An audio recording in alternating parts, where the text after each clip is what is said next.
മാന്നാനം എക്ലോഗ് തിയേറ്ററിൻ്റെ യാത്രാ പരിപാടിയിലേക്ക് ഏവർക്കും സ്വാഗതം. ഇന്ന് നാം ചാവറയച്ചനോടൊപ്പമാണ്. ചാവറയച്ചനോടൊപ്പം പാലക്കൽ തോമാ മൽപ്പാനെക്കുറിച്ച് നമ്മൾ ചിന്തിക്കുകയും ചാവറയച്ചനോടൊപ്പം ചാവറയച്ചൻ്റെ ഗുരുനാഥനെക്കുറിച്ച് നമ്മൾ അറിയുകയും അദ്ദേഹത്തിൻ്റെ ധന്യത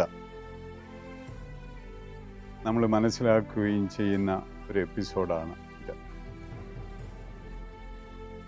ചാവറയച്ചൻ്റെ ദൈവവിളിയുടെ കാരണക്കാരൻ തോമാ മൽപ്പാനായിരുന്നു, പാലക്കൽ തോമാ മൽപ്പാനായിരുന്നു എന്ന് നമ്മൾ കണ്ടു കഴിഞ്ഞു. പാലക്കൽ തോമാ മൽപ്പാൻ്റെ അമ്മ വീട് കല്ലൂർക്കാട്ട് ചമ്പക്കുളം പള്ളിയുടെ തെക്കേ അങ്ങാടിയിൽ പുത്തൻപുരയ്ക്കൽ എന്ന് പറയുന്ന കുടുംബമായിരുന്നു. ചാവറയച്ചൻ്റെ അമ്മയുടെ സഹോദരി കാളാശ്ശേരിയിൽ കെട്ടിച്ചിരിക്കുന്നു. അങ്ങനെ കാളാശ്ശേരിയിൽ വന്നപ്പോഴാണ് കൊച്ചു കുര്യാക്കോസിനെ കാണുകയും കൊച്ചു കുര്യാക്കോസിനെ സെമിനാരിയിലേക്ക് ക്ഷണിക്കുകയും ചെയ്തത് അങ്ങനെ.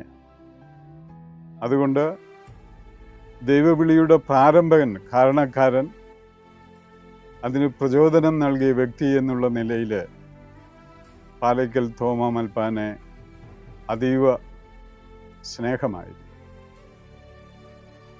പാലക്കൽ തോമാ മൽപ്പാൻ തികച്ചും ഒരു ഗുരുശ്രേഷ്ഠൻ്റെ സ്ഥാനമാണ് ചാവറയച്ചൻ പാലക്കൽ തോമാ മൽപ്പാന് കൊടുത്തിരുന്നത്. പാലക്കൽ തോമാ മൽപ്പാൻ്റെ ജീവചരിത്രം ചാവറയച്ചൻ എഴുതിയിട്ടുണ്ട്. ആ ജീവചരിത്രം പരിശോധിച്ചാൽ നമുക്ക് മനസ്സിലാകും, ചാവറയച്ചൻ ഒരിക്കലും ആ ജീവചരിത്രത്തിൽ തോമാ മൽപ്പാൻ്റെ പേര് എഴുതി ചേർത്തിട്ടില്ല. പേര് പോലും പറയാൻ അത്രയധികം ബഹുമാനമുള്ള ഒരു ഹൃദയം ചാവറയച്ചനുണ്ടായിരുന്നത് കൊണ്ട് ഇദ്ദേഹം എന്ന വാക്കുകൾ കൊണ്ടാണ് തൻ്റെ ഗുരുനാഥനെ ഈ ജീവചരിത്രത്തിലൂടെ താൻ അവതരിപ്പിക്കുമ്പോഴെല്ലാം തൻ്റെ സംസാരത്തിലും തൻ്റെ എഴുത്തിലും അത്രയധികം ബഹുമാനം പാലക്കൽ തോമാ മൽപ്പാനോട് ചാവറ പിതാവിന് ഉണ്ടായിരുന്നു എന്നുള്ളതാണ്. ഒരു തപോമയ ജീവിതക്കാരനായിരുന്നു പാലക്കൽ തോമാ മൽപ്പാൻ. പഠനവും എഴുത്തും വായനയും പുതിയ കാര്യങ്ങളിലുള്ള ദൃഷ്ടിചെലുത്തലുമെല്ലാം ഈ തപോമയനായ പാലക്കൽ തോമാ മൽപ്പാൻ അച്ഛന് ഉണ്ടായിരുന്നു. അന്ന് സമൂഹത്തിൽ ഉണ്ടായിരുന്ന ശ്രേഷ്ഠരായ വൈദികർ പോലും തോമാ മൽപ്പാനെ ഇങ്ങനെയാണ് മനസ്സിലാക്കിയിരിക്കുന്നത്: എഴുത്തിൻ്റെയും വായനയുടെയും ചിന്തയുടെയും പുറകെ പോകുന്ന മനുഷ്യൻ. അദ്ദേഹത്തെ ചിലപ്പോഴെങ്കിലും ആളുകൾ തമിഴ് മൽപ്പാൻ എന്ന് പറയാറുണ്ടായിരുന്നു. അങ്ങനെ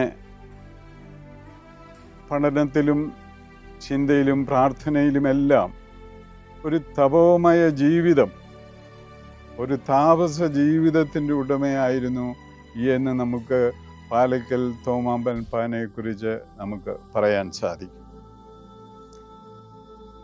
ഇവിടെ നിന്ന് കിട്ടുന്ന അറിവും ഇവിടെ നിന്ന് കിട്ടുന്ന പാണ്ഡിത്യവും അദ്ദേഹം തൻ്റെ സെമിനാരിക്കാരോട് പങ്കുവെക്കാൻ അതീവ തൽപരനായി. തീർച്ചയായിട്ടും പാലക്കൽ തോമാ മൽപ്പാൻ ചാവറയച്ചനെ രൂപപ്പെടുത്തിയെടുക്കുന്നതിൽ പാലക്കൽ തോമാ മൽപ്പാന് വലിയൊരു കടമയും കടപ്പാടും ഉണ്ടായിരുന്നു എന്ന് നമ്മൾ ചരിത്രത്തിലൂടെ കാണുകയും മനസ്സിലാക്കുകയും ചെയ്യുന്നു. ഇനി നമുക്ക് എപ്പിസോഡ് 11 കടക്കാം. എപ്പിസോഡ് 11 കടക്കുമ്പോൾ